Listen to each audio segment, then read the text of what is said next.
Disclaimer: the following book occasionally mentions the use of substances such as LSD and marijuana for the purpose of shifting one's consciousness.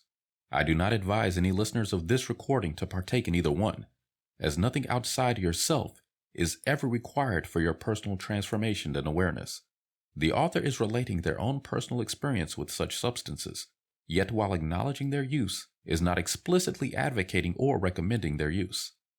Out of respect to the author and the intent of their work to inspire and lighten up the rest of us, his words have not been altered or changed for the sake of the more politically correct and easily offended among us. As Thaddeus himself might have said, no resistance. Thank you for listening, and please enjoy The Lazy Man's Guide to Enlightenment.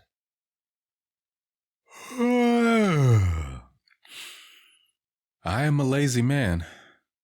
Laziness keeps me from believing that enlightenment demands effort, discipline, strict diet, non-smoking, and other evidences of virtue. That's about the worst heresy I could propose. But I have to be honest before I can be reverent. I'm doing the work of writing this book to save myself the trouble of talking about it. There is an odd chance that this is what someone needs to listen to in order to feel better about themselves. If you're a kind person and want to know what to expect when enlightenment strikes and why it comes to you, with or without psychedelic help, this is for you. These are the rules of the game as I see them. I realize that many of us are opening up very fast these days, and one of the most common delusions we face is the belief that our sense of revelation is unique. The feeling of knowing the truth is not enough. My intention is not to pretend final truth, but to suggest certain simple attitudes that will work for anybody and stay with you in the most extreme freakout or space out, even when your mind is completely blown.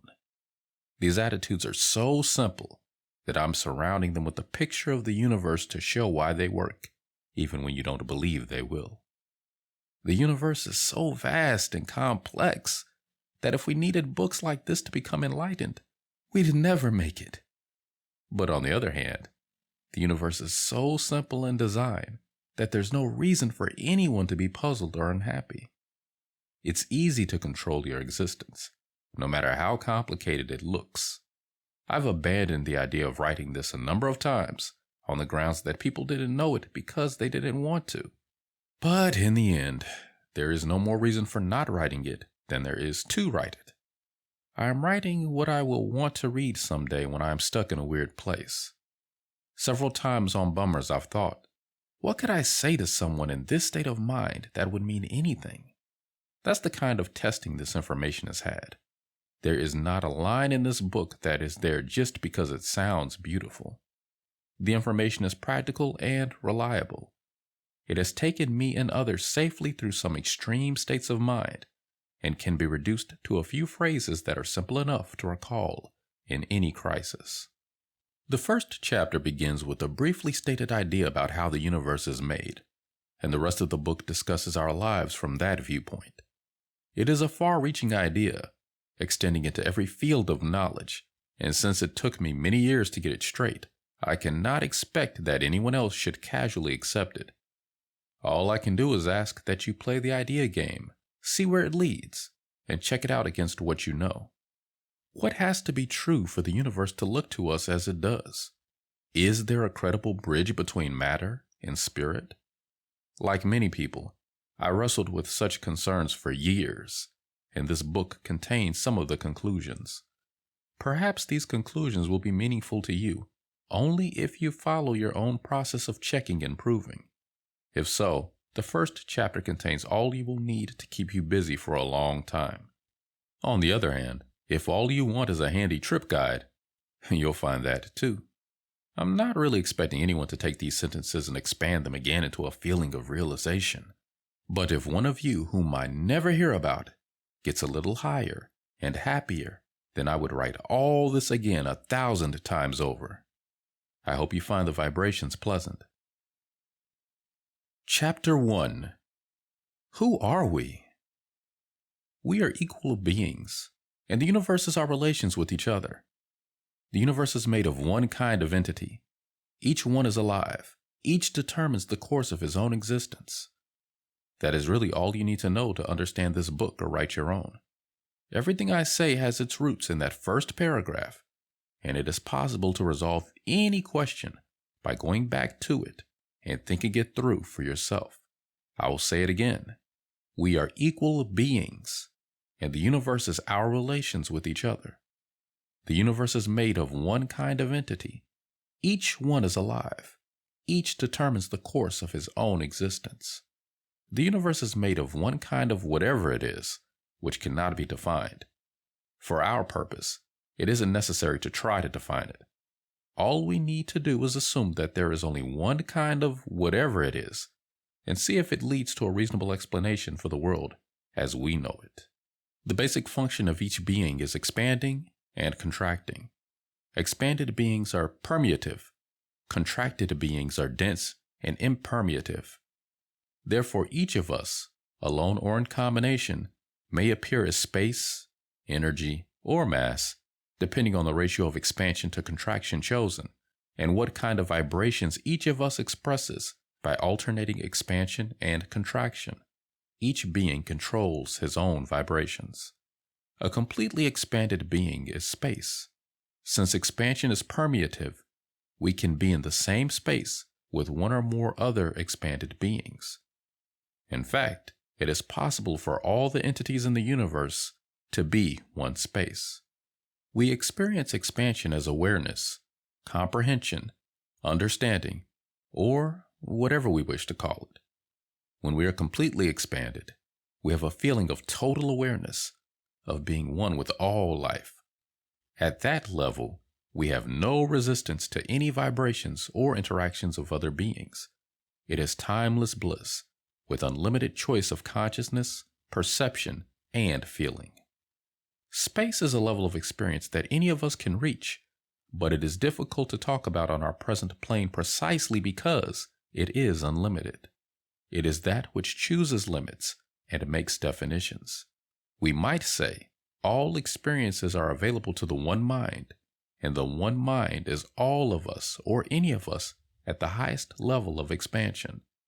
Or we might theorize God could not create anything more limited than himself that would persist, but if he duplicates himself, he can enjoy a persistent universe. Each entity, therefore, is a duplicate of God, made in his image. It doesn't matter what words we use. We exist and the universe exists, and it is possible to test this expansion-contraction idea within the limited scope of what is real to us as human beings, especially in atomic and subatomic studies. When a being is totally contracted, he is a mass particle, completely imploded. To the degree that he is contracted, a being is unable to be in the same space with others, so contraction is felt as fear, pain, unconsciousness, ignorance, hatred, evil, and a whole host of strange feelings. At an extreme, he has the feeling of being completely insane, of resisting everyone and everything, of being unable to choose the content of his consciousness. Of course, these are just the feelings appropriate to mass vibration levels, and he can get out of them at any time by expanding, by letting go of all resistance to what he thinks, sees, or feels. When a being is alternating expansion and contraction, he is energy. My guess is that at the middle point, 50% expansion and 50% contraction, a being would be logical, non-subjective, egoless, and predictable. This may be the zero, which is one side of energy equations in physics, as well as the ego death we go through in expanding to higher levels of awareness. It is important to note that energy is not a quantity of anything objective. Energy, like space and matter, is what a lot of live beings are doing. Energy beings usually react to their neighbors in a way that is often predictable and apparently automatic, like falling dominoes. While relating to space beings, energy beings will appear to be high, vibrating rapidly, with a sense of increasing subjective freedom. Oriented to mass beings, they will be low energy, vibrating more slowly with a growing feeling of subjective compulsion and disorder. The universe is an infinite harmony of vibrating beings in an elaborate range of expansion-contraction ratios, frequency modulations, and so forth. There's a particular set of feelings and ideas that goes with every variation, every combination, every vibration level. There is also a different perception of how other beings are relating from every different viewpoint. The thought of these possibilities is so staggering, trying to contain them in writing is so ridiculous that it is hard for me to move my pen any further. However, what we are after is to isolate some basic attitudes that will recover awareness of our freedom to move around in this maze, or go straight to the top. What we need to remember is that there's nobody here but us chickens. The entire universe is made of beings just like ourselves. Every particle and every atom is a live being. Every molecule or cell is a tribe of beings. Energy is a large number of us vibrating together. Space is an infinite number of our brothers and sisters in perfect bliss. There is no important difference between live and dead matter, since both are made up of live entities. Not only is mass convertible into energy, but energy is convertible into space, and vice versa. It is our own withdrawal from awareness, our own mass condition that makes us see our brothers and sisters as objective matter, energy, and space. We always have the experiences and perceptions appropriate to our vibration level.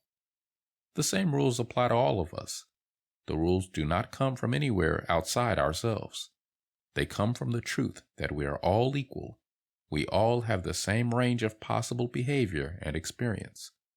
We are free to do anything we want to do within the necessary laws of our relations as equal beings. And love must be the first law.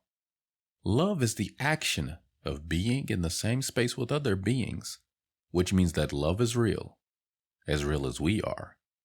Love is not a limited idea. It is something we do, ultimately with our whole selves. Perhaps many of us do not like it where we are in the universe now, but we can all be certain that we got where we are by our own decisions to expand in love or withdraw from it. The kind of brain and body you have, the family and society, the time and history you were born into, all these and more were determined by you yourself, by your degree of expansion, by your willingness to love. No one did anything to you. No one forced you. There is absolute justice in the experience that each of us is having every second of the day.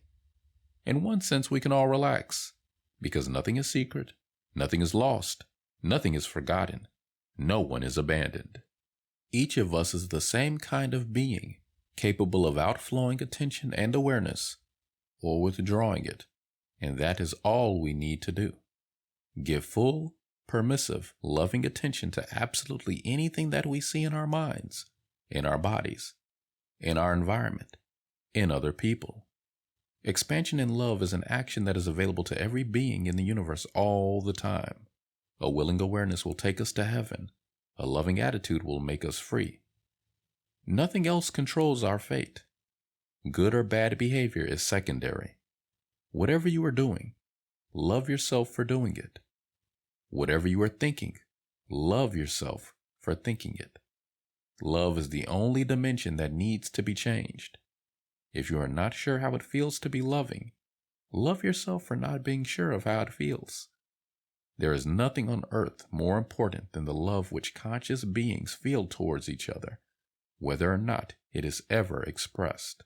There is no point in worry or wonder about worse or better spiritual conditions, although that game is available.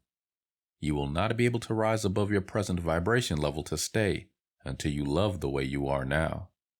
No matter what your spiritual condition is, no matter where you find yourself in the universe, your choice is always the same: to expand your awareness or contract it. And you have to start where you are. There is nothing wrong with being where you are. It's one of the infinite experiences available to us. What you are, I can be. What I am, you can be. Whatever we have done in withdrawing from full consciousness of the one mind, we are doing now. Whatever we are doing will always be within us to do, even when we are not doing it, and therefore is not to be resisted, but transcended. These are reminders I frequently use. That's always within me. This, too, can be known with a fully expanded awareness. We can trust the flow of the universe. If these rules of love are true, then they are effective whether we agree with them or not, whether we are conscious of them or not, whether or not we use words to talk about them. The reality of love is something you do for yourself, with or without words, and judge the results from your own experiences. All information like this exists in space all the time and doesn't need books for its reality. It's always within you. It follows that I am not writing this book out of any sense of objection to what anyone believes now.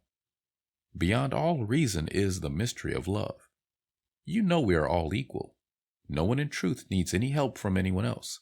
No one needs to be told anything or given anything. And then you do the most compassionate act anyway. Do the best for your brothers and sisters that you have in you. I'm relaying what was given to me when I felt I needed it. If I felt that way, maybe someone else does too. This is a letter to my brothers and sisters. A love note to try to show how, when we thought love wasn't working, it was working perfectly.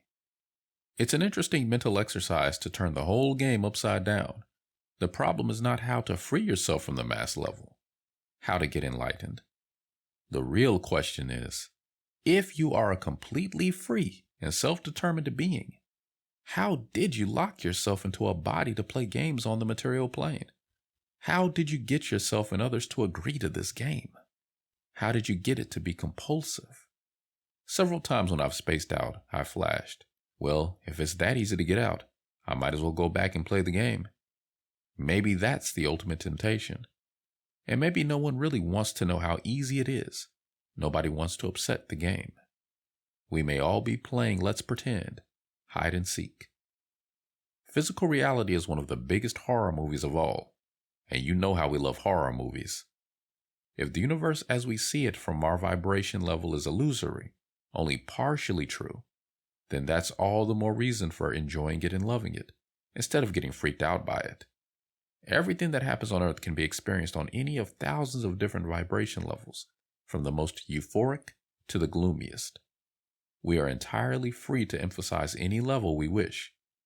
We need change nothing but our own attention and love, our own expansion and love. Since the universe is nothing but live beings, each controlling his own level and his own relationships, there is absolutely nothing in the universe that needs to be corrected in any way. We don't have to do anything about it, whatever it is. There is consciousness everywhere in the universe, and we can trust all beings to handle their own decisions. No matter how it looks to us, love never loses control. The laws of our relations are as honest and exact as the laws of physics.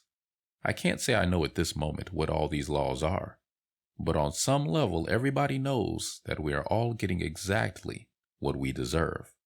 The harmony is infinite and one and divine. Where do you figure you fit into it? Don't be too hard on yourself. A little bit of love goes a long way. Chapter 2. Look, Ma, I'm enlightened. What do you do to become enlightened? What are the signs that you are succeeding? How does your life change as you become more enlightened? There is nothing you need to do first in order to be enlightened. All potential experiences are within you already. You can open up to them at any time, faster than instantaneously, just by being there. But there's no hurry. Total expansion is always there, beyond time, within and around you. You need only open your awareness at the pace you find safe and comfortable. If LSD is too fast, go slower. This is home. We all belong in the universe. Nothing gets in our way, but most of us are likely to open up in stages, gradually. We tend to go up in cycles of emotion. After each burst of euphoric realization, we may hit a new and different kind of negativity, the next thing we need to learn to love. But the higher you go, the easier it gets. The experience of complete awareness being space does not mean being presently conscious of every detail in the universe, every possible relationship between limited, withdrawn entities. Being space is a readiness to be aware fully of anything conceivable. It means we have no resistance, no denial of any concept or relationship, Therefore, to achieve enlightenment, we are not required to gather any particular set of ideas or experiences, virtues, or sufferings. Anything that exists can be experienced with a completely expanded awareness. Regardless of how you have limited your awareness, you are a free and self-determined being. No other live being, nor any group of beings, can control your vibration level, so there is nothing in the universe, especially the physical part of it, that can counter your free will. That means that the physical world has no power over you whatsoever. It doesn't tempt you. It doesn't corrupt you. It doesn't get in the way of enlightenment. It doesn't do anything to you. You are the sole cause of your level of existence. Your internal condition is never programmed. The experience of being forced or controlled against your will can only occur when you make yourself dense, when you contract your awareness. Our reality at any level consists of whatever unique conscious beings we perceive as alive, and the process of enlightenment is expanding our comprehension of other beings until we experience everything as a live interaction. The more we withdraw from loving other beings, the more of a physical world we will contend with, the more mass-obsessed we become. On the other hand, the more we open up to our brothers and sisters, the less solid the world becomes. Enlightenment is any experience of expanding our consciousness beyond its present limits. We could also say that perfect enlightenment is realizing that we have no limits at all, and that the entire universe is alive. The difficulty in writing about it, and in all efforts to tell how to achieve it, comes from trying to use limited terms to talk about going beyond limits. To be enlightened is to be in a state of flexible awareness, an open mind.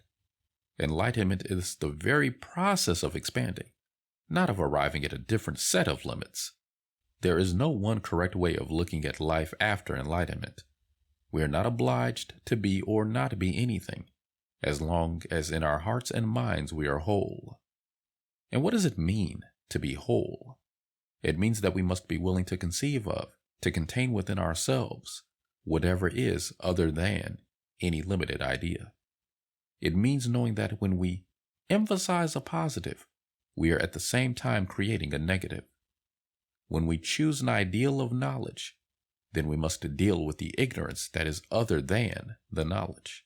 When we emphasize an ideal of holiness, then we must live with the sin that is its companion and accept our responsibility for having created it.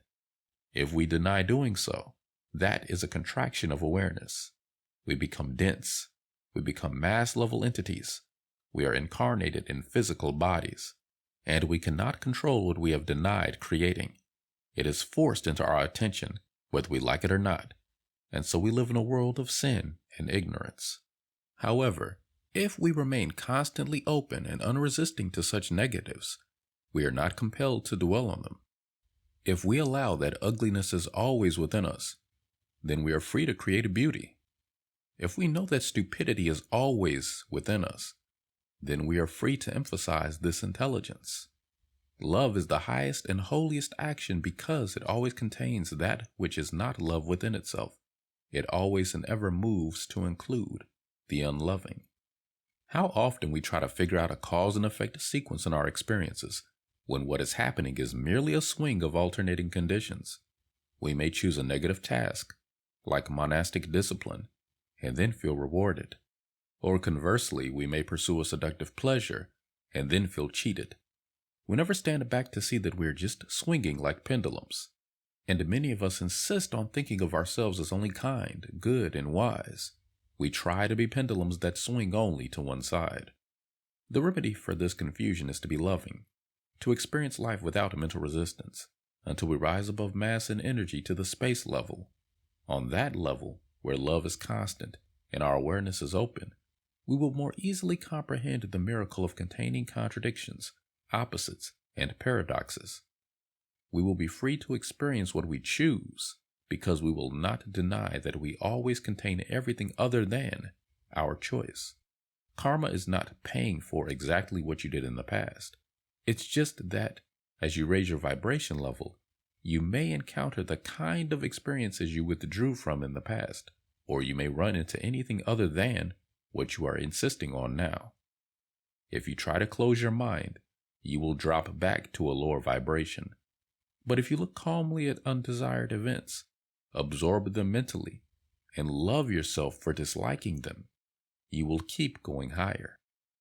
As you deal with and love each new disturbing phenomenon, you will begin to realize that none of the threatening evil that bothered you has disappeared from the world. But your compulsive feelings of dismay and helplessness will be gone. You will learn how to steer your way around or through turbulent vibrations, and in time they won't happen to you anymore.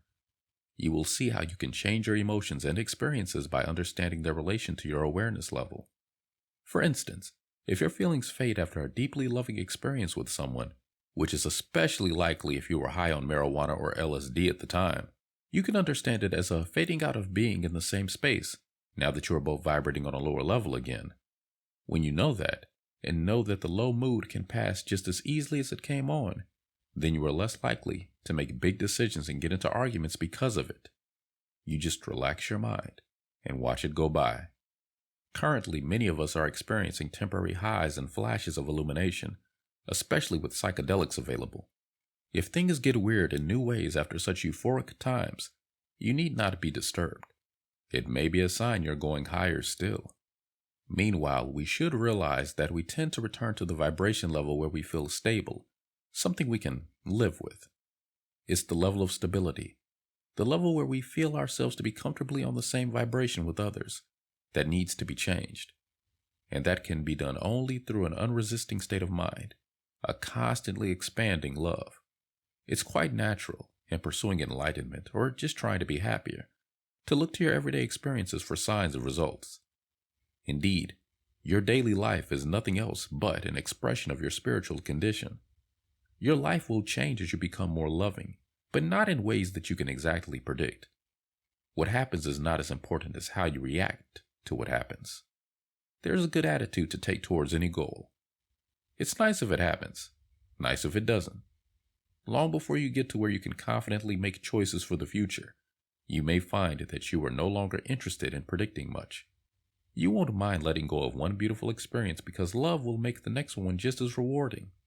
Along those same lines, there isn't much specific advice to be given about what enlightened existence should be on Earth, and I am reluctant to make glowing predictions about what is possible. As we have seen, as soon as we are completely willing to create a condition, it changes into something else if our minds are blocked to alternatives. On our mass level, that something else is often likely to be unpleasant, and as soon as we try to withdraw from our feelings about it, we are stuck with it. That's one way to explain why ideal and beautiful events vanish from our lives, and bad and dull ones last. And the same applies in predicting a rosy future. But no matter how vague and unwieldy that process seems, love will overcome it. It can be safely predicted that, as you grow more loving of yourself and others, you will, in this lifetime, begin seeing every person and object as a perfect form, just the way they are now. You will feel a rich pleasure in every moment, and since beauty really is in the eye of the beholder, your vibrations will be beautiful too. Chapter 3. How to Feel Good. It's all right to have a good time. That's one of the most important messages of enlightenment. We should try to comprehend the highest pleasure level, the pleasure of God, so to speak, and all that we perceive. No one in higher consciousness wants any of us to have a miserable time on earth. There is a paradise in and around you right now, and to be there, you don't even have to make a move, not even lifting your eyes from this page. You can open yourself to the diamond-like perfection of everything you see and feel. If you don't think it can happen that easily, just be loving, moment by moment, and trust that it will come to you. No one on the space level ever puts barriers or tests in the way of someone who is trying to raise his spiritual level. Hindsight may make it look as though you are being tested, but in truth, you are always being allowed to decide for yourself, to define the universe that is real to you. Higher beings are only too happy when you show yourself loving enough to rise. You will be given every help and chance when you ask for it, whether you ask by taking LSD or any other way, be it simple prayer or writing a letter to Santa Claus. You are never asked to torment or frustrate yourself. You don't have to prove anything. You can't prove anything. Your vibrations always speak true. You can't lie about them. And it is easy to rise on the wings of love, no matter how convincing any perception of any level of reality, no matter how overwhelming, intricate, and complex. You are still only seeing a fragment within our true reality, being just us, unresisting, unattached, loving all. It is also all right to have a good time in sexual relations. In truth, a satisfying orgasm is a spiritual realization more than a technical accomplishment. The flesh is not apart from the spirit. The body is an ecstatic creation of many beings vibrating on other levels of consciousness. A deep orgasm is a realization of love on many levels, including those which many of us now think of as animal. Love, getting into the same space or on the same vibration with others, is the ground of our being and takes an infinity of forms. As in all other experiences, we always have the sexual experiences we deserve, depending on our loving kindness towards ourselves and others. The ecstasy of sex can be considered a mirror to our psychic dissolution in the space of our divine brothers and sisters and the higher levels of expansion. Making love is one demonstration of how space relations ask us to surrender in love and absorb the differences and imperfections and beauties of other beings. If this is so, why is asceticism so often recommended as a spiritual path, and why does it sometimes appear to work? As we saw in the preceding chapter, when you push hard in one direction, you are likely to be swung into a state other than what you intend. When you insist on having only sensual pleasure, you will, unless your mind is open, be thrown into a state where asceticism seems like the right course. And when you go far enough in asceticism, you may be thrown into bliss and ecstasy, as many saints have told us. Also, if you complain loud enough, you'll be given a flash of insight into higher consciousness. If you deny yourself food, sex, communication, or sleep, you are in a way reporting to headquarters that your life form isn't working, and you may be allowed a brief return to space to check it out. But such flashes, though they presently make up most of what humanity knows of space, are not the entire light, no matter how convincing they feel. And these flashes are unstable. They are not the most comfortable way to get home. You will not be able to stay on higher levels when you get there through such negative emphasis. No matter what high-minded rationalizations you comfort yourself with for coming back to Earth, asceticism will keep bringing you back to the physical plane until you love enough to rise above it on a positive path. Indeed, it is love itself that is the positive path to space. There is no wisdom or holiness that is ever an excuse for the failure to love, in ourselves or others.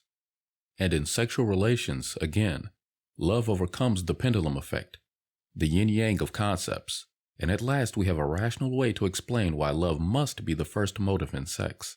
But love in this intention is much broader than romantic passion, and it must begin with loving yourself. If you love everything you feel and do, including your emotionally dry and empty moods, your pleasure will keep coming back. If you find sex unrewarding, it just means that in this lifetime or another you insisted too much on the other side of the balance. It is the action of contracting your awareness that makes any condition compulsory. Also, it is important not to judge others for their pleasures of the flesh. What you deny to others will be denied to you, for the plain reason that you are always legislating for yourself. All your words and actions define the world you want to live in. One of the necessary laws for our relations as equal beings is this: what you say goes, but only for you and those who agree with you. If you say a man should not receive help undeservedly, it may not affect his life much, but it will hold for you. You will not get undeserved help. If you say other people's sexual pleasures are vulgar, it won't change their experiences, but your pleasures will become vulgar. It is precisely your unlimited power to control your experience that hangs you up. How much compassion and forgiveness do you want for yourself? Give it to others. Go to the extreme. Forgive all beings for their karmic debts to you. Grant to others the freedom, the love, the consciousness that you want for yourself. Music shows us how to maintain pleasure and ecstasy.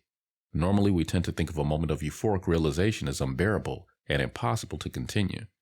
It slips away, and then we pursue it again. It does so because we are unwilling to let it go. We are unwilling to conceive of being away from it.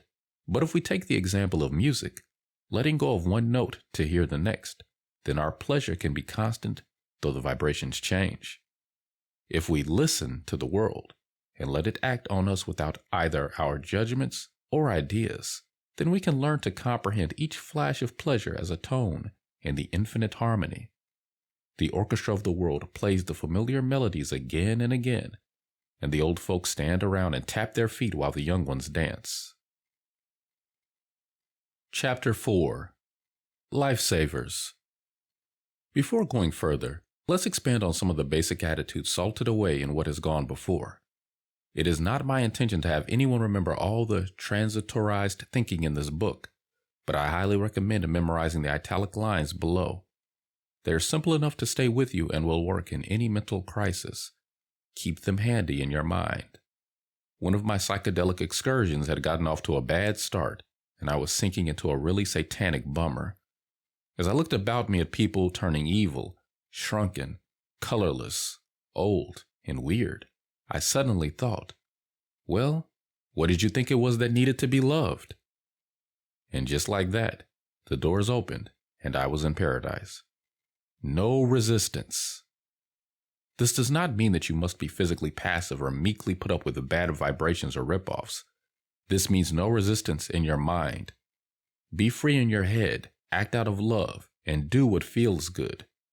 There is no action that is always right or wrong. The only true variable is the love with which you act. As you open your awareness, life will improve of itself. You won't even have to try. It's a beautiful paradox. The more you open your consciousness, the fewer unpleasant events intrude themselves into your awareness. Love as much as you can from wherever you are. This line is especially good to recall when you feel frightened, crazy, or have taken some bad dope. Write it on the wall of your room. You may not want to love what you feel or see. You may not be able to convince yourself that you could love it at all, but just decide to love it. Say out loud that you love it, even if you don't believe it, and say, I love myself for hating this.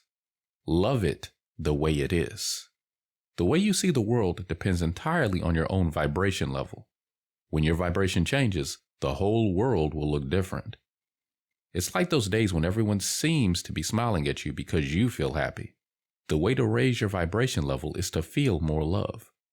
Start by loving your negative feelings, your own boredom, dullness, and despair. It's hard to believe, but changing the content of your mind does nothing to change your vibration level. For the purpose of raising your awareness, it is useless to change your ideas, your faith, your behavior, your place of residence, or your companions. It is not arbitrary nor an accident that you are where you are, so you might as well get your attitude straight before you make a change. Otherwise, you might find yourself chasing all over creation looking for the right place, and not even the sea of infinite bliss will feel right to you.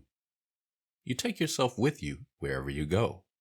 As they say in Zen, if you can't find it where you're standing, where do you expect to wander in search of it? There is never any place in the universe to be except among your equals. The direction of change to seek is not in our 4 dimensions. It is getting deeper into what you are, where you are, like turning up the volume on the amplifier. Love yourself. But isn't the definition of love being in the same space with others? Actually, much of what we now think of as ourselves, our bodies, our minds, our emotions, involves billions of other beings. Being the ego consciousness of a human body is a little like being mayor of New York City. The ego is not the only awareness concerned with the survival or function of your body.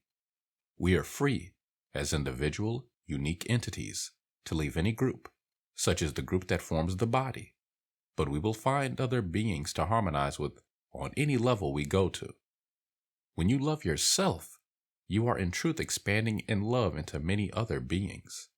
And the more loving you are, the more loving the beings within and around you.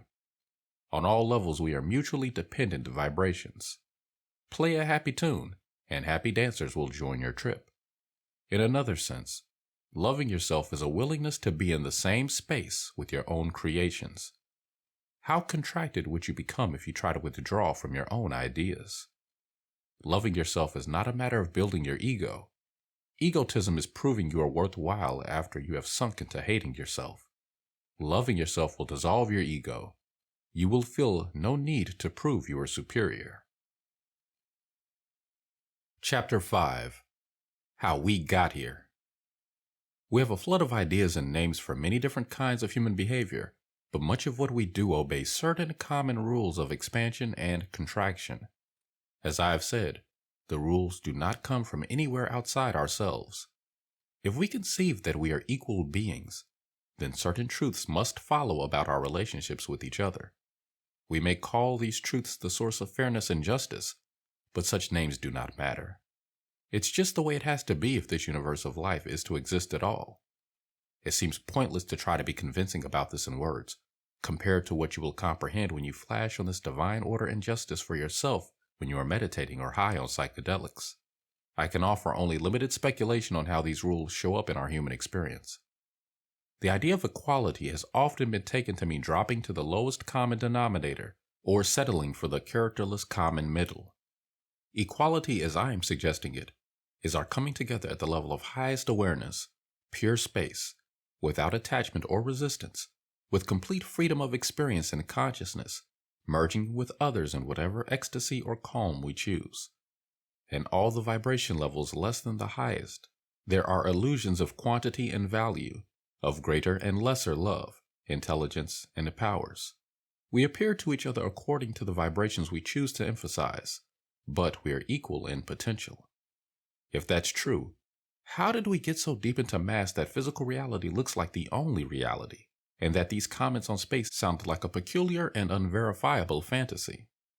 As concerns verification, I believe that the concept of equal entities can lead to a reintegration of currently available data in physics, and that we may then extrapolate from that information to describe the laws of our relations on a universal scale.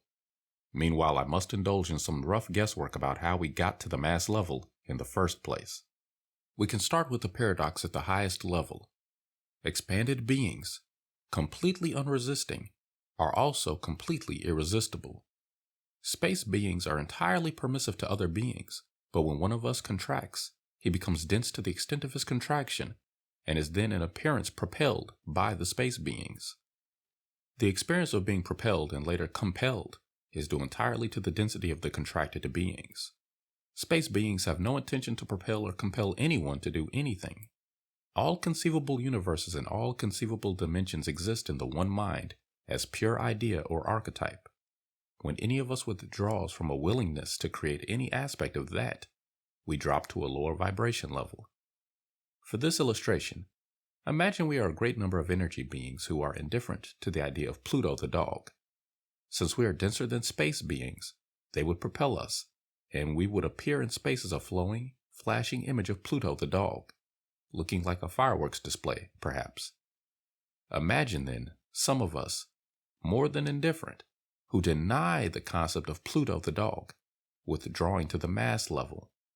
Our mass, being even denser than the energy, is compelled to take the form denied and behold the physical manifestation of Pluto the dog. In this manner, what is denied on the conceptual level, the space level, becomes manifest on the physical plane. Of course, the truth is not quite that cut and dried, but it will give you the idea. Space appears to propel energy, and energy appears to compel matter, but these reactions cannot occur without the density of the more withdrawn beings. By denying your capacity to create a concept, or by denying someone else's freedom to do so, you drop to a vibration where not only Pluto the dog is evident, but a lot of other material forms also. Denying the truth is what opens Pandora's box. You don't have to assume that you personally denied every miserable thing that happens on Earth. When you deny coffee, you also become compulsively involved with the reality of tea and cocoa. There was something that freaked you, or more likely a whole series of ideas that you were unwilling to conceive of or love, so that gradually your vibrations dropped to a mass level, and you found yourself being a body. But there's nothing holding you down to a mass level. regardless of all your experiences of being pushed and pulled by other masses, by energy, and by space. It's your own ignorance, your density, that makes it possible for you to be pushed. You can't feel pain until you're stupid. Pain is the experience of not being able to get into the same space with others. But all you need do to get free of pain, to get unstupid, is to be willing to be aware of anything that enters your consciousness. One more time. All you need to do to be free of pain, to get unstupid, is to be willing to be aware of anything that enters your consciousness. There are many events closer to Earth in which we can see the compulsion by denial process working. Of all the paradoxes with which we struggle on the material level, the failure of good intentions is perhaps one of the most baffling. Good people try to do good things and get bad results. Peaceful youths are jailed, spiritual communes are attacked, and flower children become bombers. Often in history, spiritual revivals have been followed by bloodshed and persecution. Perhaps we can now understand why these things happen. What you cannot think about, you cannot control. What you cannot conceive of in your awareness, you will stumble over in your path. Violent human beings are precisely those who refuse at some time to conceive that they could be violent. It also happens that if you are unwilling to conceive of people being the victims of violence, you may become a victim yourself, for you will not be sufficiently aware of how it happens to avoid it. Everything that is manifest begins in the spirit. Every evil that is manifest to us is there because we refused to conceive of causing it, or denied someone else the freedom to conceive of it. The way out, as hard as it may be to believe, is not by resisting further, by moving the furniture around, but by being willing to conceive of it, by loving it, in short, as we should have done in the first place. Unfortunately, most people with good intentions are trying to deny or eliminate what is already manifest, and many spiritual revivals are a deeper denial of the facts of our vibration level. What can we do about evil? A great deal if our heads are clear. My catch-all phrase is, I wouldn't deny that experience to the one mind. Once you have cleared your head on the matter, then do whatever feels right to you. Evil occurs as a secondary reality, after you have withdrawn to a low vibration level. The seduction of evil is precisely in that it involves us in trying to eliminate it. When your consciousness is open, any action you take in reference to evil has no more significance than digging a ditch to channel floodwaters away from my house. By all means, go to the doctor when you feel sick. Disable someone trying to hurt you. Ask unpleasant people to leave your house. Start a revolution. Just keep your awareness open all the while, and know that your evil has manifested itself in your life because of your lack of love. The true enemy, if there is one, is in yourself, in your failure to love enough. But there is no moral judgment in our involvement with evil. If you refuse to admit that automobiles exist, you're going to get hit by cars. Not because you are sinful or neurotic, but just because you are not looking at automobiles. You won't see them coming. Some people think that thoughts are things, and that you must avoid negative thoughts or they will happen.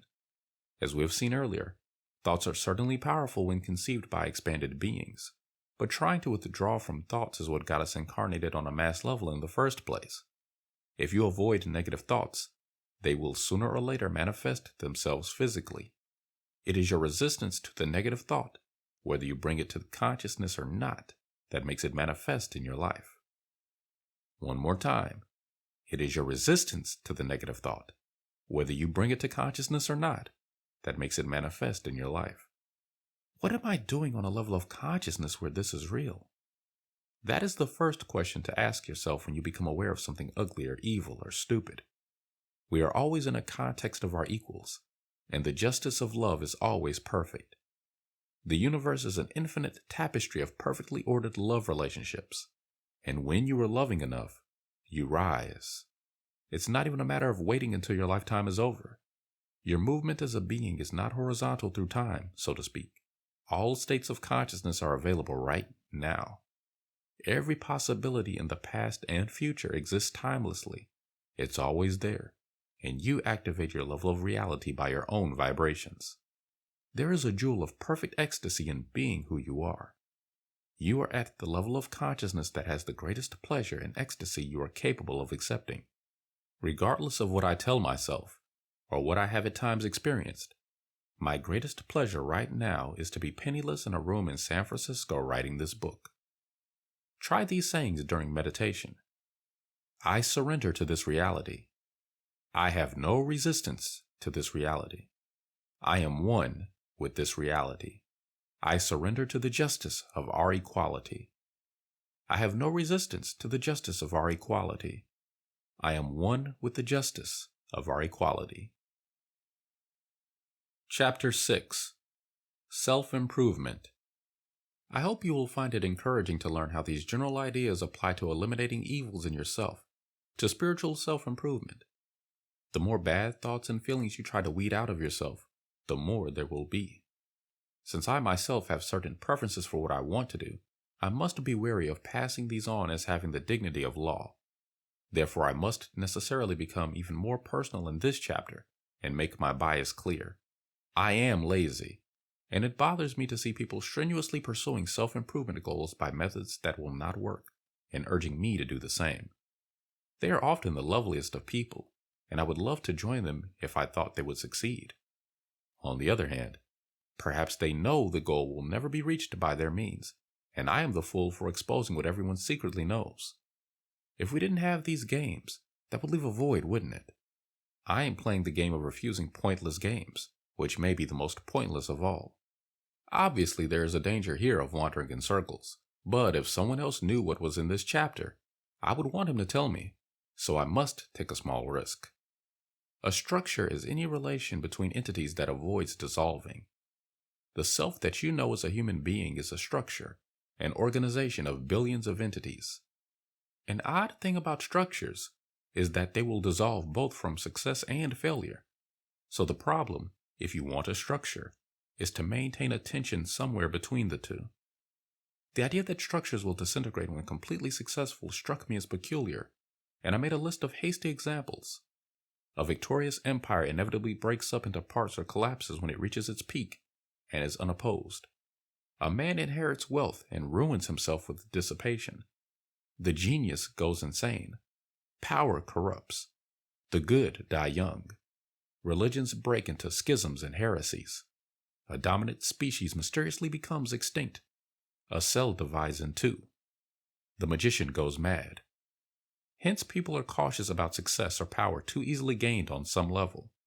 On some level, the structure invokes a self-imposed limit on success, including success in pursuing spiritual awareness. Spiritual leaders keep telling us the ego must die to be reborn, but we hold back. The structure preserves itself. Hence, people are cautious about success or power too easily gained on some level. On some level, the structure invokes a self-imposed limit on success, including success in pursuing spiritual awareness. Spiritual leaders keep telling us the ego must die to be reborn, but we hold back. The structure preserves itself. The ego, the mental structure, feels better when it has to contend with the tension of threats to itself. We feel high and energetic when tested by negative possibilities. Hard work, discipline, skydiving, racing, wars, until Vietnam. The North Vietnamese got high off that one. The US didn't because it wasn't threatened. Illness, fasting, asceticism, gambling, drugs, careless driving, arguing, paranoia, invented threats, contending with the devil and black magic, and so on. Of course, if the negative definition goes too far, the structure will collapse, but somehow that doesn't bother us. We love to worry about dangers to human survival, unless it is a real one, like the atomic bomb or germ warfare. When the risk is unreal, we are reluctant to think about it. As a normal process, we define ourselves. We find out who we are by what we disagree with, and we identify others by what is wrong with them. We keep looking until we find some differences between us and them. Virtues in others are invisible, not really interesting. We human beings, almost alone among species, have solved the problem of maintaining negative tension by being our own worst enemies. We can never completely overcome human nature in ourselves or others, so the game goes on. It is plain that we are getting a reward from all the ghastly facts of life we complain of. That's what sells newspapers. Negative emphasis results in an intensified structure and a stronger ego. Even though some of these activities, like self-denial, are carried on under the banner of spiritual search, the result is the same. On a subtle level, we know that most spiritual endeavors will not succeed, but we go on maintaining the fantasy that they are admirable. Many of us have no intention of really succeeding in dissolving our attachment to structure and going to another plane of existence. But what of the wise and serious who zealously pursue enlightenment by traditional methods? Since we know that negative methods of getting high will not lead to a stable experience of space, what is it that makes yoga rewarding? The reason yoga works when it does is in the love expressed between teacher and student, and in the student's willing placement of attention. If you limit your experience to phenomena you are completely willing to conceive of, such as the contents of a cave in Tibet, you will certainly get high sooner or later. But as soon as you walk out of the cave, you will find people behaving just as they did before. And if you are not willing to be the cause of their behavior and love them as they are, your vibration level will drop. And then you may preach about how evil the world is, how corrupt cities are, how sinful people are. Insofar as we are seriously concerned about evil, not just as a negative tension game, we should see that we need not be concerned with evil as a physical manifestation. It is that such manifestations have their source in space-level concepts that exist in timeless possibility. It is as a concept that evil is real and is always within us. If we cannot learn how to deal with it on earth, we will be plagued with it even in heaven. Even if you are not just testing your structure, the motive for purifying yourself, that you feel spiritually impure, will prevent any genuine gain until you learn to love the impurity you started with. Can any being seriously think that he is going to pass through the infinity of time without ever making another mistake? Quite often, a flash of enlightenment will give you this message. Go back to where you started and learn to love it more. There is another handicap to conventional methods of self-elevation. If you identify with a status system of spiritual values, it can produce unloving snobbery towards your brothers. The justice of our relations is exact, and if you are unloving, the results will manifest explicitly. You may then complain, if I'm working so hard to be pure, why do these things happen? Why do people hate me? But there is no purity greater than love, even when it is corrupt and unwashed. The positive way to define your ego is to be one with the cause of it. Love it the way it is. Then freely choose whatever behavior feels good to you. You won't blow away. You can experience your present structure as a space-level interaction, and then go higher only if you want to. Changing your vibration level, raising your love level, is the only action that results in a real change for the better. Group encounters, sexual freedom, revolution, yoga, diets, asceticism, rock music, dope, all means are dependent on your interest and creative power to be effective. These are all good games, but don't try to force yourself past the time when you are really interested. They work only while your attention to them is aroused, and when they work too well, too successfully, you are likely to lose interest. When you feel your structure turning into energy and then space, you are likely to pull back, unless you accept what is happening and stabilize at a new level. There really are more loving games than improving yourself or reforming other people, or otherwise using negative tension to harden your structure. Keep in mind that your survival does not depend on any structure. You are a unity, an entity just like all the others in the universe. When you ain't got nothing, you got nothing to lose. There isn't anything wrong with using negative effects to define your ego, as long as you do it consciously, because you want to. The only wrongness in any activity is being withdrawn from awareness of what you are doing. We can play these same silly games with a lot more pleasure when we are aware of what we are really doing. When you offer people spiritual solutions, or solutions of any kind for anything, for that matter, you are asking them to give up what makes them feel active, alive, defined, their ego structure. Be careful. It's dangerous. Well, just for starters, take it that every human being is a perfect whatever it is right now. Every state of consciousness is perfect and complete and does not need to be changed. And every change of consciousness is perfect and complete and does not need to be static. I have tried to cover all the possibilities at once with a couple of maxims. Whether I am conscious of it or not, I am one with the cause of all that exists. Whether I feel it or not, I am one with all the love in the universe. Chapter 7. Time and Vibrations. We can vary our experience of time by changing our vibrations, just as we alter our perception of the rest of the physical universe. Our concepts, feelings, and limited relations have beginnings and endings in time, but we do not. On the space level, when we are completely expanded, the time is always now. When you look at a lake, there is no water in your mind.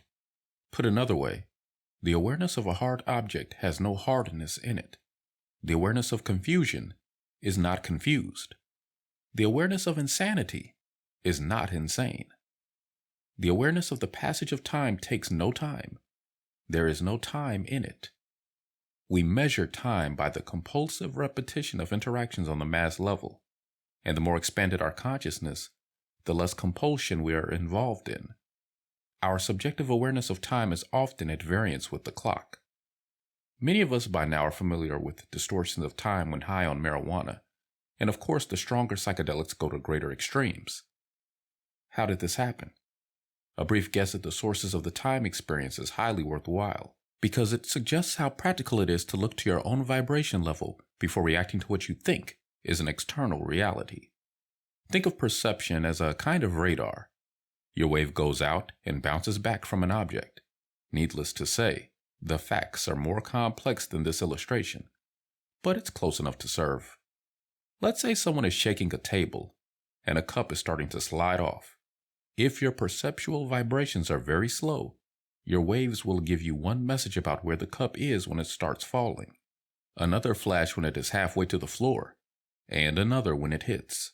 But if you are vibrating quickly, you will get many messages as the cup starts to fall, telling you the direction it is going, and you will feel as though you have plenty of time to reach over and catch it if you want to.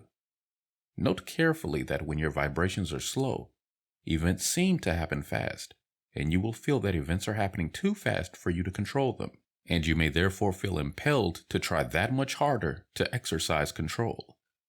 You may try to establish habits of orderly behavior, and you may resent disorderly people. This is one origin of the power trip. You may try to get away from disturbing events by moving to the country, or turn off your consciousness with hard drugs or liquor. But the faster you are vibrating, and the more messages you get back from your environment, the slower events will appear to be happening, and the more you will feel you are in control. The more you love, the faster you vibrate. Then the less need you feel to control anything, and you are not fearful of change and variety. You experience everything deeper and slower and more lovingly. The higher the ratio of expansion to contraction in yourself, the more expanded and loving you are, the faster you vibrate. The secondary reality is useful in the sense that it will always give you a clear picture of your vibration level. If the world looks beautiful and safe, you are vibrating fast. If it looks gloomy, dull, or frightening, then you are vibrating slow, and you need to love yourself for vibrating too slow. Inside yourself or outside, you never have to change what you see, only the way you see it. It is useless to try to escape any difficulty by contracting your consciousness. You will have to climb back up any hill you roll down. You will have to do it sooner or later, in this lifetime or another, because our true nature is beyond time. Never pull your attention away from a scene impulsively because it looks ugly, unpleasant, or painful. Make a conscious decision, the words are enough, to love yourself for seeing it as revolting. If possible, keep your attention on it until it turns beautiful, or at least until you are indifferent to it. You don't have to go looking for bad scenes to test yourself or remind yourself of all that is wrong in the world. But once a scene manifests itself in your presence, become as fully aware of it as you can. Staying with it is important. You may hide in your room or leave the city, but you, as an entity, will still be stuck on a low vibration level of denial if you pull away suddenly. It will seem like the strangest of coincidences when, Having withdrawn your attention sharply from one unpleasant scene, you keep running into others like it. That will baffle you and keep happening until you come to an unpleasantness you can tolerate or love, and your vibrations go up. Look at it, love it, and then get away. It's all right to channel your attention to what is pleasant for you. What else is freedom for? And as long as there is free will, there are always going to be some beings creating vibrations you do not like, no matter what level you're on. The point is to take your leave in a way that doesn't hang you up. After a few experiences with loving weird events, you will be tuned in enough to get early warning when someone is likely to rip you off or otherwise stir up bad vibrations, when the cup is starting to fall, so to speak, and you will be able to make the right moves before it gets too involved. Don't feel that it is unspiritual to perceive unwholesome possibilities in other people. It isn't paranoia if the object of your fear is real.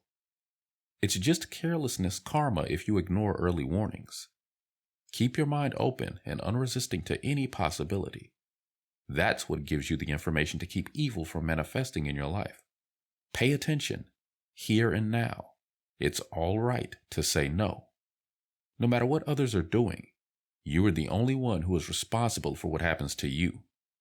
There is nothing in the external event that in the least way determines your feelings and experiences. Your life is entirely governed by your vibrations, what they tell you, and how you respond. The slower your vibrations, the more unpleasant your life. You will contend with more conflict, mass, and pain. Events will happen too fast for control, yet time will seem interminable because you can see no way out. But when you raise your vibration level, you can neatly sidestep collisions, both psychic and physical, and quite literally change the world for the better. Love is the strongest magic of all. When you learn to love hell, you will be in heaven. Chapter 8. Going Through Changes. If nothing is holding us down to the physical plane, then what's holding us?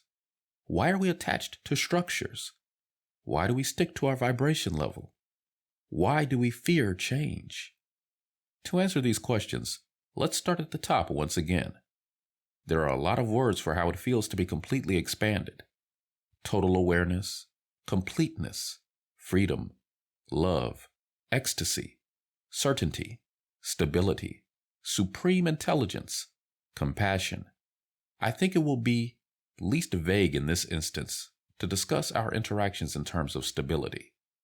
Absolute stability exists naturally at the space level because all relationships are persistent to the degree that the beings involved have the same expansion. But on the more contracted levels, where there is by definition some withdrawal of awareness, we accordingly have less control over how long the stable condition lasts.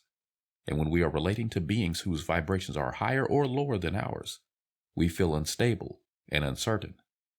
In an unstable relationship, we have basically two ways to go, regardless of the subtleties of the changes. One way is towards stability, reaching a common level of vibration. The other way is towards disintegration, getting so far apart in vibrations that we are no longer aware of each other at all. Since we are uncomfortable in the presence of vibrations higher or lower than our own, we tend to make certain natural responses. If the other person is lower, we will generally try to get him up to our level, to help him and cheer him up. But if the other person is higher, we will often, at first, try to bring him down and get him to lower his vibrations. Note that when you try to help someone, you are working against his natural, perhaps unconscious effort to bring you down. The lower vibrating person, and this could be any of us depending on the circumstance, will appear to be draining the energy of the higher person, often with the best moral and social motives. This effort can take the form of exaggerated praise, sly pokes disguised in polite words, pleading for help with problems, showing fear and depression, freaking out, starting an argument, quoting better authorities, and 1,000 other forms, all the way down to putting the higher person in prison or killing him. On the other end, if you are faced with such behavior, the remedy is to keep on outflowing love, to have no resistance in your mind. The lower vibrating person may reach farther and farther to bring you down, but when he finds you will not come down, When he senses that you have no internal resistance to him, he will have to rise to your vibration level to feel stable and comfortable. It is too painful to stay where he is. And he will rise, unless of course he goes the other way and disintegrates from the relationship. You are not, however, obliged to wait him out. If you sense that he is not going to do anything but try to bring you down, you are free to effect the disintegration when you choose. In current language, just split. Don't dwell on it, and don't feel guilty about it. It's in the natural order of things. If you're going to take psychedelics or meditate and open yourself to communication with beings on higher levels, you should be aware of the implications of these automatic interactions between vibration levels. You are likely to feel overwhelmed, driven, compelled, degraded, full of psychic terror, what we call the bummer, until you drop your resistance, expand in love, and move up to the vibration of the higher beings. They have no intention to scare you or test you. It's your own density that is making you have those feelings. Anything that really frightens you may contain a clue to enlightenment. It may indicate to you how deeply you are attached to structure, whether mental, physical, or social. Attachment and resistance are appearances with the same root. When you resist by pulling away your awareness, the emotion is one of fear, and the contraction is experienced as a pull like magnetism or gravity. That is, attachment. That is why we often fear to open our minds to more exalted spiritual beings. We think fear is a signal to withdraw, when in fact, it is a sign we are already withdrawing too much. Here are some lines that have made me feel good, both in times of emotional turmoil and in meditation. I am nothing. I am empty. I am silent. I have no resistance to the vibrations of other beings. I have no resistance to the expansions and contractions of other beings. When we are afraid to see what is higher, we may then try to buy a feeling of safety or power by keeping our attention on what is lower. This process takes many forms in human life. Charity conceived as an impulse towards those lower than ourselves often has unhappy results. Many of our impulsive feelings have their source in erroneous assumptions about the status of other people. There is nothing wrong with feelings. The feelings on the space level are incredibly rich, but it is wise to pay attention to where our feelings are coming from and where they are leading us. We may be seduced by a feeling of freedom, power, or amusement by relating to those we think are weaker, or we may recoil from the fear and depression we feel in the presence of those we consider stronger. The principle of equality is a safe guide, both in saving us from foolish condescension to disturbed people, and from self-limiting awe towards superior people.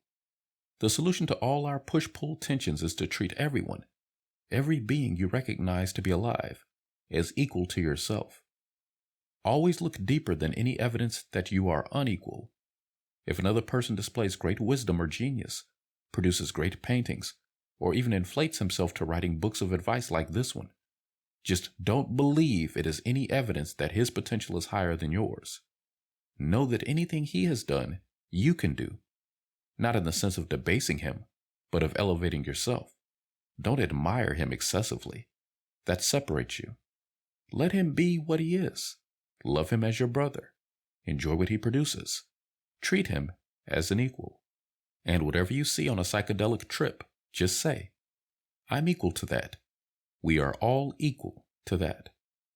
On the other side, if a person displays sickness and insanity, degradation and emotional distress, helplessness and despair, just don't believe it is any evidence that his potential is lower than yours.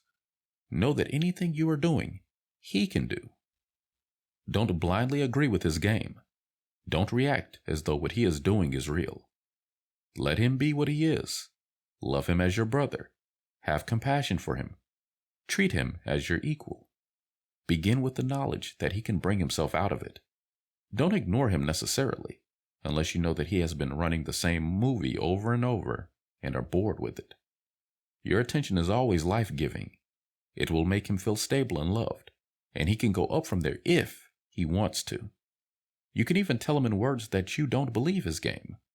Do it while you are bandaging his wounds or feeding him or giving him money. Don't act superior to him. You aren't. You're his equal. Ignore the sin and love the sinner. It is not a personal affront to you when someone is being discordant. It is a measure of his pain. He's showing you how much he hurts and how much compassion he needs. But keep in mind, too, that not all victims are innocent. In a certain karmic sense, no victims are innocent, but that doesn't mean we shouldn't help them, for it is our fate to exist in a relation to them, and how we behave determines our own karma. But we should give help in a way that does not extend our attachment to low vibrations. That means we should give what we would expect to get, good or bad, in the same circumstance, and begin with the knowledge that all beings are equals. While we still believe there are people greater or lesser than ourselves, we will tend to hang on all the more tightly to our current vibration level. We will be fastened to the people who make us feel at home. We will be stuck with our ideas, our emotional habits, our jobs, our bodies. We will be afraid to change because we will fear the unstable experiences we have when we try to reach a higher level. We will be afraid of falling to a lower level if we let go of our current stability. Once you begin to behave in the knowledge that no being is greater or lesser than you, then you are free to change, because you will feel stable no matter what level you are on. You will feel calm and sure of yourself with or without a body, with or without a job, a brain, a book to read, or a book to write. Withdrawing awareness from the expansions of others and keeping attention on the contractions of others fastens us to the world of matter. It is reassuring to know that this process, which got us incarnated in bodies in the first place, is also happening in our daily lives and can be reversed very easily, starting now. It is a nice truth that the way that will relieve your woes on the physical plane will also take you to the highest spiritual realizations. And the way is simple: no resistance. Chapter 9. What is real? The concept that we live in a universe of equal beings can make sense of all religions and can contain all metaphysical attitudes. It is the easiest raft to discard when we reach the other shore that is no shore. It can tell us how to live on this plane. It can integrate our scientific knowledge. It can show how our physical existence is the expression of spiritual laws. It gives us an absolutely confident understanding of what is true and what is real. Equal and unique live beings are all that is fully true and real in the universe. We are the universe. We experience the deepest sense of reality only at the highest expansion in perfect love. On lower vibration levels, we see other beings relating to each other in a way that is not entirely true or real. For a down-to-earth example, let us consider that the people in an audience are real, but audience is a name for something that will disappear when the people go home. In this sense, the audience is an illusion, a temporary, partial, and limited reality. It has no independent, causative existence. We can construct a statistical probability about how the audience will behave, but each member is free to come and go at will, just as the atoms forming our bodies come and go. It is in this meaning that we can say that the physical universe, including our bodies, is an illusion. We are real, the beings participating in the universe. Us, the particles and the atoms, the energy and space beings, are all real, are all equal, are all of one kind. But the relationships, groupings, and massings are illusory, as we see them from any given vibration level. Thus, as the audience is formed of people, illusions are formed out of real beings. Indeed, there is no other way to form an illusion except by using what is real. There is no other material around. However, rather than speak of the world as illusory, which can be interpreted as a license to steal and be otherwise unloving, and can only be annoying when you feel stuck where you are, it is better to call it a secondary reality. The world is real enough when we are vibrating within a particular range, but only while we are doing so. Facts are limited truths. The way relationships between others look to us when we have limited our own awareness and love, or when they have limited theirs. But facts have roots in the truth. We may have only a limited view of the beings involved in what we see as matter, but those beings are real. They are self-determined and are acting in harmony. However, we don't need facts to be wise and loving. Different sets of facts are real at different vibration levels. The truth is the same for everyone. The facts are always a little different for everyone. Facts are certainly fascinating, like gossip. Who's doing what to whom? What's doing what to what? Of the gathering of facts, there is no end. Sometimes we feel that if we had enough of them, we could get at the truth. Sometimes we madly try to deny them, even though we are attached to a vibration level from which they will not disappear.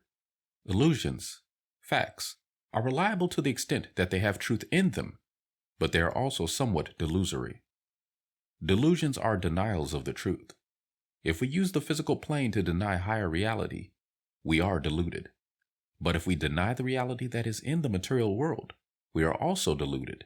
We cannot rise above the physical plane by denying its reality. We must love it and affirm the reality of the live beings who form it.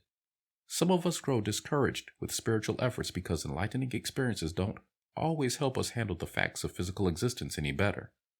We may even mess up more. An LSD trip may show us how vaporous the world is, and then we get annoyed because hard, mass-level reality is still there when we come down. Enlightening experiences can help in dealing with facts by showing you that you are a completely flexible, whatever it is, capable of existing on many different vibration levels, both within and above the physical plane. Once you know that the facts will be different on every level, you are less likely to fight the facts of any particular plane. As your awareness opens up, you will be able to choose the level you want, and you will have more enjoyable facts to deal with. There is no being in the universe more powerful than you, but there are also none less powerful than you. This should be the starting point of all your behavior towards other people. I often say to myself, let my intentions not attempt to contradict the necessary laws of our relations as equal beings. It's a long sentence, but I do say it. Since every being is self-determined, you cannot change anyone else's vibration level against his will, nor are you obliged to. You cannot in reality hurt or help others without their agreement to play the game, nor can anyone hurt or help you without your agreement. Indeed, your perception of others is colored by your own limited vibrations until you reach the higher levels, so you have no way of knowing exactly what it is you are trying to change. On the other hand, you do control your own vibration level absolutely, and that's all the freedom you need to govern your own relationships and experiences. You are free to be anywhere you want to be in the world that is real to you now, and beyond that, you are capable of being at any time, on any vibration level, in any system, with whomever you like. Regardless of how trapped you feel, how weighed down by one day after another, your fundamental freedom is not affected. If you look at your environment now, you may see a great deal of reality that makes you feel secure even when it hurts or tires you out. It's all right to hold on to that while you think this over. Nothing is going to happen unexpectedly just as a result of reading about how free you are. In any case, you're never alone. There are many beings aware of you at all times, loving you, ready to make you feel it whenever you are ready to open up to it, taking care to see that you don't get in too deep, encouraging you to love yourself. The world you see is in truth a reality of convenience. In a sense, the universe will compassionately arrange itself into anything you need it to be to work out your preferences. You have an infinite choice of worlds to live in. You are also free to live according to many different cosmic plans. The fact that you can choose doesn't make any of them less valid. You may live in a universe in which there is a God at the top, with a hierarchy down to souls in outer darkness, or a materialistic world in which you experience no life after death, just a complete wipeout of the past. You may have a heaven and hell. Whatever your choice, whatever vibrations feel right to you, you will tune in and stabilize with others believing the same thing. On the space level, like usually attracts like. You can tune your vibrations to Christ consciousness or Buddha consciousness and experience supernatural compassion. You can tune yourself to black magic and live in a world of weird shapes and violent forces. You can tune in on Mickey Mouse or Mr. Natural in the cosmic comic book. You can become one with the Divine Mother and dwell in incredible sensuous luxury. You may have all these experiences and more when you meditate or take psychedelics. You may not remember this book then, but you will be able to remember 2 words: no resistance. These 2 words apply even more importantly on those levels than on this one, if anything. Remember them especially when you are dying. Since we aren't going anywhere, with stability, any faster than our love will take us, and we have to love it where we are first. There is something to be said for not getting too ambitious about the infinite possibilities. But it's nice to know that there is more to it than what you see in front of you now, and that you can experience your present reality on much deeper levels of pleasure and ease. Chapter 10. How you get there. There are many paths to enlightenment. Some of us who have expanded to a degree of illumination have thereafter preached the dogmatic certainty of one particular path. But enlightenment doesn't care how you get there, and if you aren't going to be thinking about it in paradise, then don't worry about it now. My suggestions intend only to show why you must actually do it yourself. Act from what you know to be true. My own attitude, arrived at with an excess of labor and doubt, is that I will not settle for any path that makes it difficult for most people as I know them to be, or perhaps excludes them entirely for lifetimes to come. For myself, I must take the path that is available to everyone. When I get there by LSD or other paths, I find myself coming back to help those who are not spiritual athletes. By taking the path open to all, I will know that those who have stayed behind are doing so of their own free will, and I won't have to come back again. As there is perfect enlightenment, so there is a perfect means to enlightenment, a simple path that is available to every being in the universe all the time. Love is the perfect means to enlightenment. It is available at all times to every being. No one has the power to stand in the way. And as soon as you choose to take the path that is available to everyone, that's it. You are on the path that is available to everyone. This book revolves around the hypothesis in the first paragraph of Chapter 1, but let it be clear that I have many times actually been in all the states of consciousness discussed, as have many other human beings. I'm not just guessing. These states are no farther from us than a breath of air. And often I have had to let go of this concept itself, and can therefore say with confidence, go beyond reason to love. It's safe. It is the only safety. Love all you can, and when you are ready, all will be shown to you. The state of mind that most needs enlightenment is the one that sees human beings as needing to be guided or enlightened. The sin that most needs to be loved and forgiven is the state of mind that sees human beings as sinners. Those of us who arrive at a flash of space through a negative emphasis may try to comfort ourselves that we are on a bodhisattva trip, coming down to help others. But we should be then even more discriminating of our motives.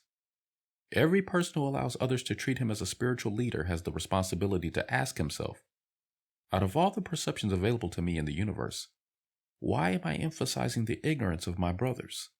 What am I doing in a role where this is real? What kind of standards am I conceiving in which so many people are seen to be in suffering, while I am the enlightened one? These questions came to me with a great shock, and this is one way I might answer for myself. Everything that is happening in your body is happening on an infinite range of vibration levels. If you love your lack of information better than I love this knowledge, then you are on a higher level than I. There is absolutely no external evidence that will tell me how much you love yourself, because I am seeing you with the limited vision of my own vibrations. In that sense, what I see is myself. No matter how confused or stupid or unloving other persons may appear to us, we have no right ever to assume that their consciousness is on a lower level than ours. They may be realizing far deeper dimensions of love. The way we see them is an explicit measure of our own vibration level. The very people we now see as vulgar, unenlightened, stupid, rip-offs, insane, these people, when we learn to love them and all our feelings about them, are our tickets to paradise. And that is all we need to do. Love them. We may express that love or not as we wish, in any way we wish. It doesn't even matter how we treat them, but we must see them and love them as they are now. For we cannot deny them the freedom to be what they are, just as we must love ourselves as we are now. Let us remember that each person is some kind of opposite of what he insisted on in the past or could be in the future. As long as we conceive of ourselves as limited beings, we are all the same distance from the center, whether we are good or bad, sane or mad. If a man has some awareness of higher levels and knows that he is free to be anywhere in the universe, he may then seek to justify taking part in a physical game. The most self-flattering way to disguise his appetite is to see himself as a bringer of enlightenment, of purity, of virtue. No one, not even he, will question his motives and results. Isn't he doing what he says he's doing? If others fail to reach his height, it's not his fault, and thus he keeps the game going forever. It's self-renewing as long as he is unwilling to see that his own vibrations emphasize the evil and ignorance he sees. The more he hates evil, the more evil there is to hate. The more he advises people to resist the material world, the more he binds them to it. And even these comments are the consequence of my own resistance to the error of resisting evil. This is a perfect example of how we are always guilty of what we condemn in others. What we see is always ourselves. It is useless to correct anyone's behavior. If he knew what he was doing, he wouldn't be doing it, true enough, but he is just as capable of knowing it as we are. If he doesn't see it of his own free will, is he any more likely to do so when we tell him? By denying him his freedom to be wrong, we are equally wrong. Giving others the freedom to be stupid is one of the most important and hardest steps to take in spiritual progress. Conveniently, the opportunity to take that step is all around us every day. Those of us who pretend to greater knowledge than our brothers, who report more enlightened experiences, have more to explain precisely because we know more. This book is the description and education of my own ignorance, and beyond the information herein, I'm trying to show how a human being can handle the kind of experiences I have had without laying strange trips on his brothers and sisters. Whenever we hand on what we are shown, we must do so with the same divine love with which it was shown to us. We are but channels of spiritual joy, and to continue to have it, we need only be open channels. If we always stand facing the higher light, like looking into the sun, our vision of the people around us will be distorted. But if we have the light coming over our shoulders, shining through us, we will see the beauty of others. We will be open to the light coming through all forms and know the glory of the creation. And I say it often, thank you, brothers and sisters, for letting my consciousness be in this place. While we have humility and pride enough to act on the knowledge that we exist in an infinite harmony, that we are neither greater nor lesser than any others, we can enjoy exquisite spiritual wealth and pleasures. Let every jewel remind you of the diamond light of love. Know that the smallest kindness is a facet in the infinite jewel of enlightenment. A Fable. Once upon a time there dwelt an old king in a palace. In the center of a golden table in the main hall, there shone a large and magnificent jewel. Each day of the king's life, the stone sparkled more resplendently. One day a thief stole the jewel and ran from the palace, hiding in a forest. As he stared with deep joy at the stone, to his amazement, the image of the king appeared in it. "I have come to thank you," said the king. "You have released me from my attachment to earth. I thought I was freed when I acquired the jewel, but then I learned that I would be released only when I passed it on, with a pure heart, to another. Each day of my life I polished that stone, until finally this day arrived, when the jewel became so beautiful that you stole it, and I have passed it on, and am released. The jewel you hold is understanding.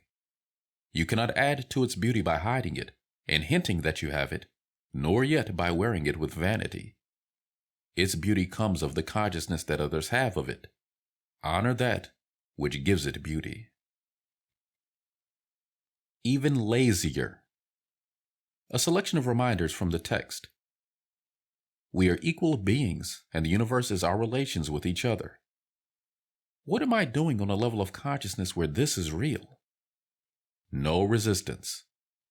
Love as much as you can from wherever you are.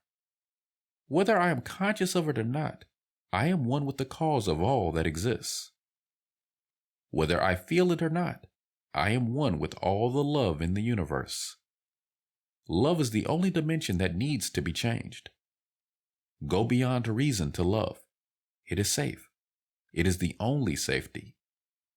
All states of consciousness are available right now. It's always within us to relate this way. Enlightenment doesn't care how you get there. Whatever you are doing, love yourself for doing it. There is nothing you need to do first in order to feel enlightened. This, too, can be experienced with a completely expanded awareness. I wouldn't deny this experience to the one mind. What did you think it was that needed to be loved? When you learn to love hell, you will be in heaven. Thank you, brothers and sisters, for letting my consciousness be in this place.